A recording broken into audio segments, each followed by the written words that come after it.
各位聽眾你好，歡迎收聽陽光大道。我哋呢個 podcast 係喺美洲時間逢星期一朝早推出。我哋嘅節目有3個環節，分別係健康生活、社會透視同空中花園。而家我哋有健康生活。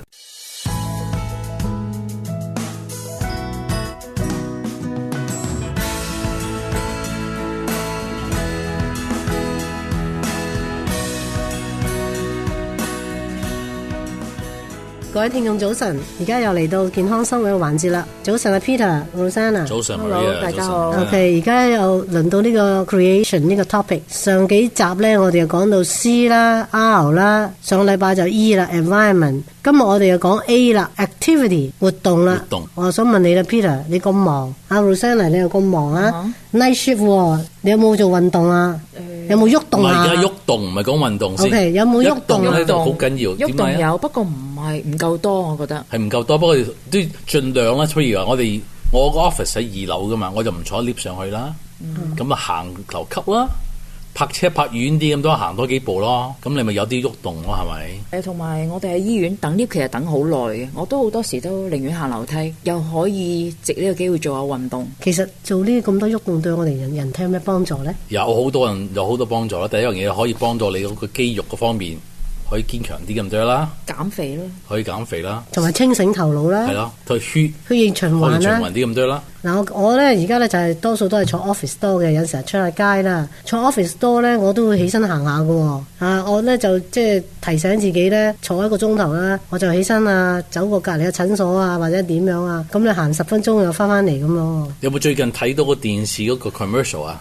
有個 wristband activity band 咧，可以買咗之後咧，我有一個。咁我每個鐘頭逼住你行㗎嘛，唔係嗶你係咪？係啊 ，I got it for my Christmas gift now。好咯，咁就要用咯，係咪？係啊，要用。啲人嚟講啦，話如果你一日可以行到1萬步，即加埋晒可能朝頭早去到夜晚瞓覺，可以行一日行1萬步咧，你就可以 accomplish 到你嗰個每日嘅 quota。咁係咪即係話嗰日可以唔使做其他運動咧？都 OK 㗎啦，係咯。不過你1萬步唔易做啊嘛，一日行都唔知幾里你先加埋晒先去1萬步。咁即係都好難 achieve 到啊！你意思係？係啦，所以佢哋話通常嚟講，如果我哋少做咧，開頭咧就 aim 住每日5000步先。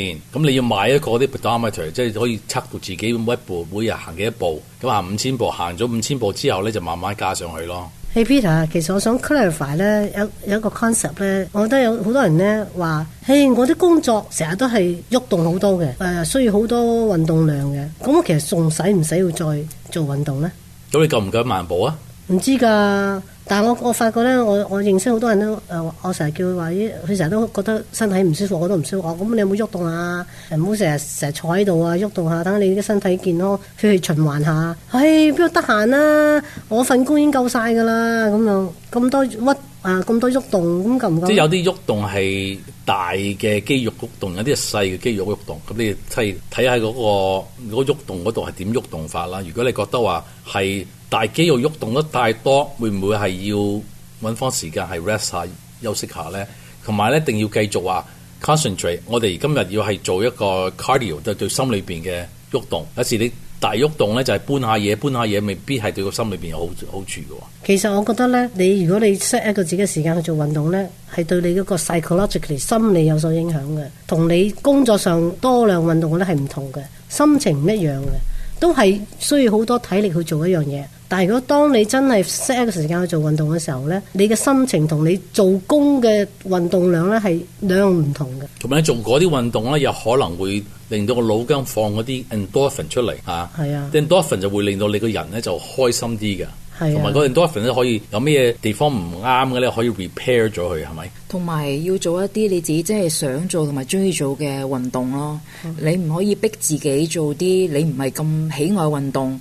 雖然係可能 burn 到好多 calorie，對身體或者消耗量體力好多，但係咧，你對你嘅心情咧可能冇乜幫助嘅。係啊，呢個係好重要嘅。頭先講翻1萬步啦，咁1里嚟講咧，你就可以行3500步，即係平均嚟講，你要行3里度啦。3里你就差唔多1萬步啦，差唔多嗰度啦。咁你計一計你自己一行幾多咧？同埋你工作嗰多方面加上去會唔會夠咧？通常嚟講唔夠㗎。其實3里咧，我而家都有做運動喎，我喺 treadmill 上做運動。3里嚟講啊，起碼超過1個鐘頭㗎。係啊，唔唔簡單㗎，唔簡單㗎。但係如果你從來未做運動咧，我都建議你咧，即係起碼半逐步嚟，逐步嚟5000步先啦。咁你可以 set 自己時間，一日20分鐘先，然後慢慢加上去。好啦，咁我哋今日時間就差唔多啦。下一個禮拜咧，我哋講一個字母咧係 T 字 ，trust， 即係信靠。我哋下次再見啦。OK，好，拜拜。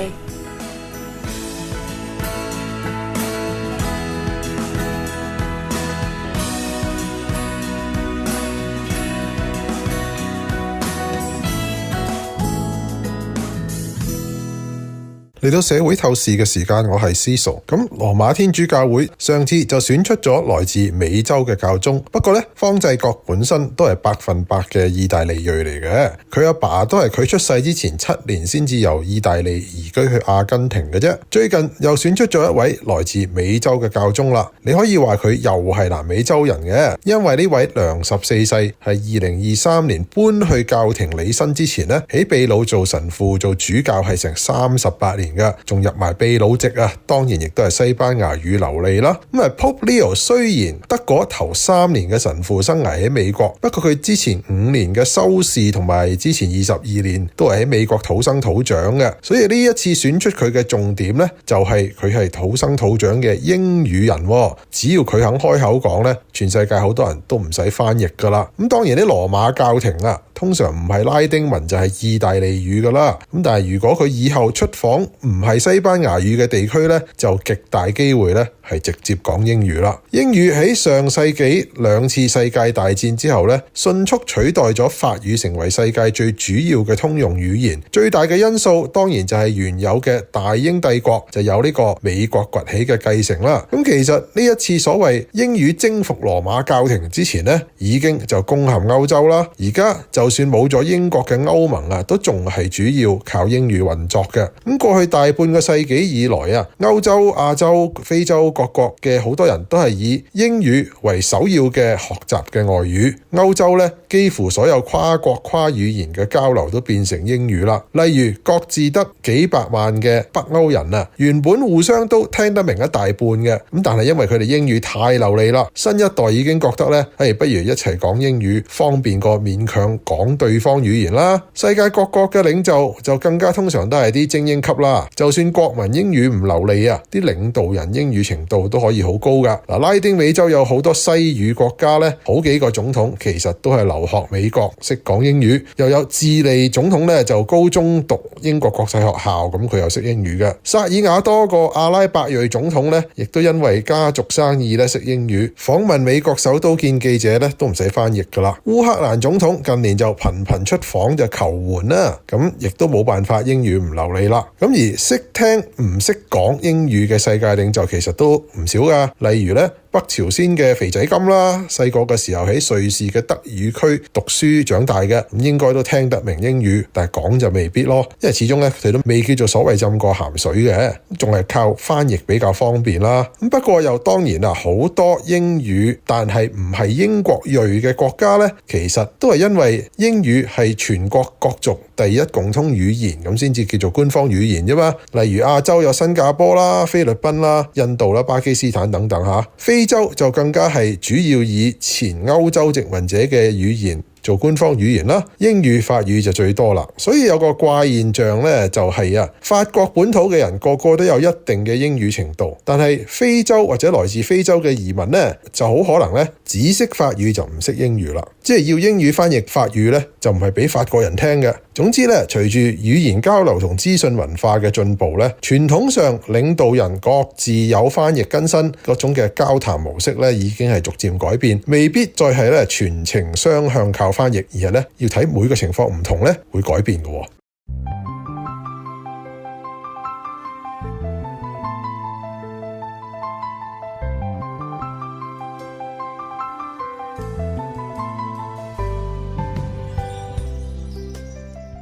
各位聽眾早晨 ，Megan 牧師早晨，各位聽眾早晨 ，Tim Jeff 牧師早晨。係啊，上一集咧我哋提到耶穌基督喺三篇寶訓裏邊說明咗律法嘅要求，點樣咧超越外表嘅行為，而且咧呢個係牽涉到內心嘅思想同埋意志。而保羅俾提摩太嘅訓言當中咧，我哋都可以揾到呢個答案，就係咧要去傳道。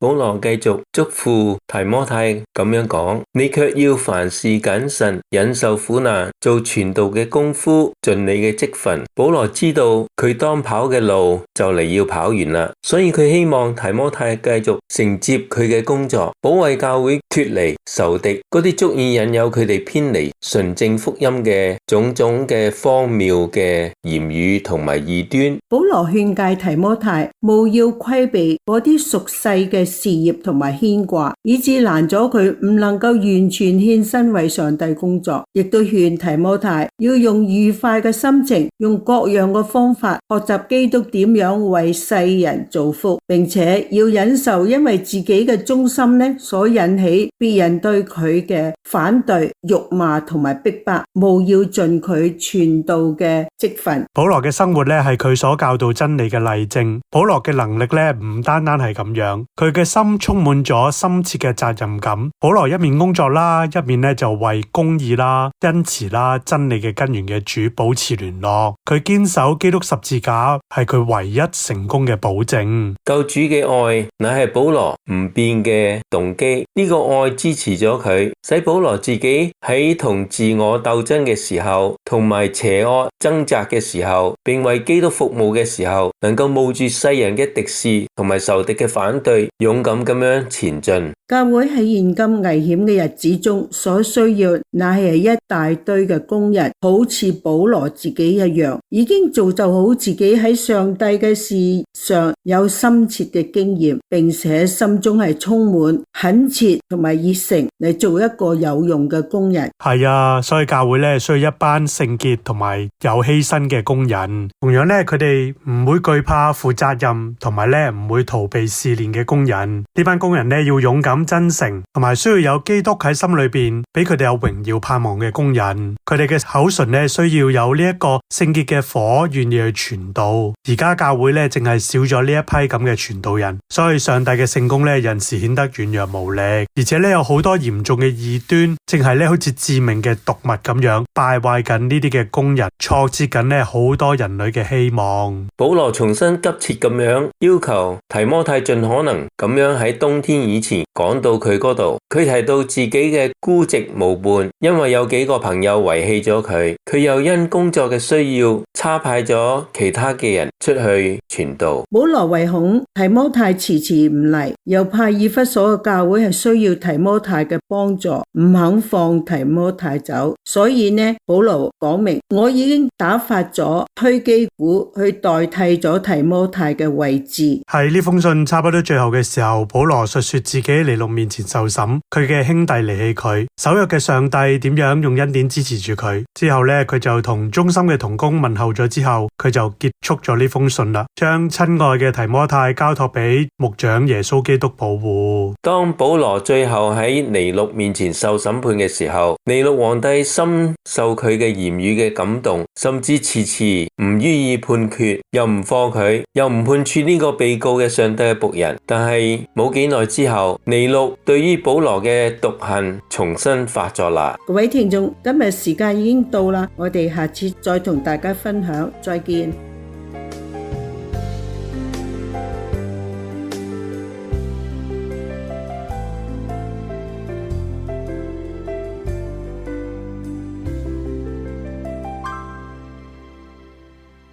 陽光大道嘅 podcast 係由美國加州 Temple City 嘅基督復臨安息日會羅省粵語教會製作，可以分別喺 AWR 嘅各個管道收聽同 subscribe 訂閱，包括蘋果機嘅 podcast app、iTunes， 仲有 Google、Spotify、Amazon 等等。我哋仲會將節目上載到我哋嘅 YouTube Channel Sunshine Boulevard 陽光大道粵語 podcast， 大家可以撳 subscribe 訂閱。我哋仲設有 Facebook 專頁，你撳咗 like 即係讚，就可以每個禮拜睇到我哋最新一集節目嘅消息。呢個專頁嘅網址係 facebook.com/Sunshine Cantonese。好，我哋下次再見。